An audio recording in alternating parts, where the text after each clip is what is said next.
आभास दिखते हैं, ऐसे जीवन में आभास आते हैं जाते हैं, फिर भी जो जाता आता नहीं है वो मैं हूं, इस प्रकार का ज्ञान दृढ़ करो। तीसरी बात वशिष्ठ जी कहते हैं कि जगत परिणामी है, जैसे दूध में से दही हो जाता है ऐसे ये जगत बाल्यकाल, किशोर अवस्था में किशोर, जुआनी में जुआन, प्रौढ़ में प्रौढ़, बुढ़ापा में और बुढ़ापा मौत में बदलता जाता है। ये जगत परिणामी है, हर चीज वस्तु परिणाम को प्राप्त होती है, लेकिन उसको जानने वाला तुम आत्मा अपने को ठीक से जान लो। चौथी बात, ये अज्ञान से सच्चा उपजता दिखता है, ज्ञान दृष्टि से इसकी सत्यता नहीं रहेगी, इसलिए ज्ञान का आश्रय करो। और पांचवी बात, ये अनादि अज्ञान पर्यंत रहता है। जब तक आत्मज्ञान में स्थिति नहीं रही तब तक ये जगत ऐसे दिखता रहता है, बदलता रहता है। हर शरीर में जाओगे तो वहां की माँ माँ लगेगी, वहां का बाप बाप लगेगा, वहां का शरीर मैं लगेगा, लेकिन ये शरीर तुम मैं रूप में मान लेते हो। अज्ञानता का चमत्कार है। जैसे स्वप्न, अज्ञान से स्वप्न का शरीर अपना लगता है और मैं बारात लेके जा रहा हूं अथवा बाराती होकर जा रहा हूं। स्वप्न टूटा तो अरे सब आत्मदेव का खेल था, ऐसे ये संसार स्वप्न है। शिव जी ने उमा को ये प्रसाद दिया था ज्ञान का, जो आप सुन रहे। उमा कहूं मैं अनुभव अपना, सत्य हरि भजन जगत सब स्वप्न। ये संसार स्वप्न है। श्री राम, ये मिथ्या अनिर्वचनीय है। मिथ्या है तो कैसा है कि ला बयान है। ये आत्मा में आभास मात्र है, ये परिणामी है, ये अज्ञान से दिखता है और ये अनादिकाल से चल रहा है। ये पांच बातें सात्विक भाव वाले शिष्यों के लिए ही कही जाती है। ये आम आदमी के बश का नहीं। ये आध्यात्मिकता की पीएचडी के कोर्स की पांच बातें। अगर इसी जीवन में अपने आत्मा परमात्मा को पाना चाहो तो इसे स्वप्न तुल्य संसार को सच्चा न मानो। राजा भोज लेटे थे सुंदर सुहावने पलंग पर और संसार स्वप्न का चिंतन कर रहे थे कि मैं कितना भाग्यशाली हूं। चौतरहा युवतया सुहृदो अनुकूला, चारों तरफ युवान युवतियां सेवक में और अनुकूल वातावरण में कितना भाग्यशाली हूं। ऐसे अपने मानसिक पकवान खा रहे थे। कविता की दूसरी कड़ी जोड़ी, सदा बांधवाः प्रणति गर्भ गिरश्च भृत्याः।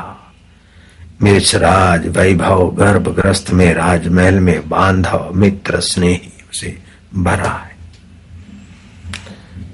सुख संपदा से मेरा श्रीमंत तो क्या है, लाखों श्रीमंत मेरे राज्य में, उनसे भी मैं अधिक श्रीमंत और मित्रों से भरा हूं।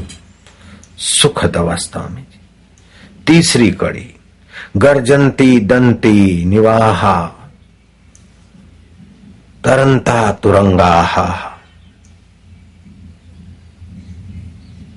ये तीन कड़ियां तो बनाई। हाथी चिंखाड़ रहे हैं, उन्मत्त हाथी उन्मस्त होकर बल की खबर देते हुए चिंखाड़ रहे, घोड़े हिंकार रहे, सैन्य से संपन्न राज, आयु आरोग्य पुष्टि और यौवन और युवती और युवकों के सेवा से संपन्न में कितना भाग्यशाली। तीन कड़ियां तो याद कर करके भोज उसमें रमण कर रहे थे, लेकिन चौथी कड़ी पूर्ण बनाने के लिए प्रयत्न उनका विफल हो रहा था। इतने में कवि भट्ट, कवि उद्भट जो राजा से अकेले मिलने आए थे कुछ भेंट पूजा लेने के लिए। वो छुपे छुपे राजा की मजबूरी तार गए। चौथी कड़ी मिलाने के लिए छुपे हुए कवि उद्भट ने कहा, सम्मिलिने नैनो नहीं किंचित अस्ति। आंख बंद होते ही ये सब कुछ नहीं हो जाएगा। इतना वैभव, इतना भाग्य, इतनी सराहना कर रहे हो, लेकिन आंख बंद होते ही सब नहीं हो जाएगा। चौंके, कहां से आया आवाज? पद पूरा हुआ, देखा कि छुपे हुए उद्भट पर कवि ने मेरी कविता जोड़ दी, लेकिन कविता की चौथी लाइन तो जुड़ गई, लेकिन जागृति दे गई कि इन चीजों को पाकर मैं भाग्यशाली हूं, मैं धनी हूं, मैं पुत्रवान हूं, मैं कीर्तिवान हूं।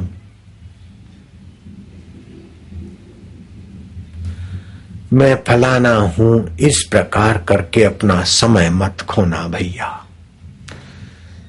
एक एक दिन करके आयुष्य बीत रही है। अनित्यानि शरीरानी, शरीर अनित्य है लाला, लालियां, देवियां, बेटियां। वैभव नहीं वह शाश्वत है। ये धन वैभव में जर्नल डायरेक्टर हूं, फलाना हूं, ये कंपनी का मालिक हूं, ठीक है बेटा, लेकिन आयुष्य बीत रही है। करने योग्य कर्म कर ले, नानक की वाणी याद रख ले। मेरे 4 बेटे हैं, 2 बेटे हैं, 6 मकान हैं, 2 फैक्ट्रियां हैं, 50 एकड़ मेरी जमीन है। 14,000 एकड़ जमीन वाले मेरे सामने दुखी आकर मंत्र दीक्षा से दुख मिटाने की गुहार लगाई। स्विट्जरलैंड में यह है, अमेरिका में यह है। वो अमेरिका स्विट्जरलैंड अपना दिखाया, अपना वैभव दिखाया। मैं क्या तुम्हारे पास ही रहो। 1,000 बीघा जमीन बापू आपके नाम कर दूं, 1000 आदमी बैठे उतनी व्यवस्था कर दूं, जितनी जमीन चाहिए 1000 एकड़ 100 एकड़, मैं क्या नहीं चाहिए। वो भी जिंदा है। इन चीजों को अपने में आरोप कर अपने आत्मा के वैभव को ढको मत भैया। इन चीजों का उपयोग कर लो, व्यवस्था कर लो, लेकिन ये चीजें तुम्हारी थी नहीं, है नहीं और रहेगी नहीं। शरीर भी तुम्हारा नहीं रहेगा लाला, लालियां, बेटियां। तो ये गहने मेटे, ये सुहाग, मंगलसूत्र मेरा, ये हीरे की अंगूठी मेरी, तेरा तो कुछ है नहीं, देखा ठोक बजाए। मेरा मेरा क्या कहे, शरीर संग ना जाए तो और क्या संग चलेगा। इसीलिए आदर तथा अनादर, वचन बुरे त्यों भले, निंदा स्तुति जगत की धर जूते के तले। आदर तथा अनादर, वचन बुरे त्यों भले। खुशामद खोर काम निकालने के लिए तुम्हारी खुशामद कर लेंगे ना, ठीक है। कोई तुम्हारे में ऐब बताकर कुछ कहे, अगर सचमुच ऐब है तो उसको धन्यवाद और ऐब निकालो, लेकिन खुशामद या निंदा को अपने गहरे में न उतरने दो। गहरे में तो पिया की प्रीति जगने दो। आदर तथा अनादर, वचन बुरे त्यों भले, निंदा स्तुति जगत की धर जूते के तले। मैं प्रभु का प्रभु मेरा, बाकी सब स्वप्न है। निंदा करने वाले सदा नहीं रहेंगे और निंदनीय शरीर और कर्म भी सदा नहीं रहेंगे।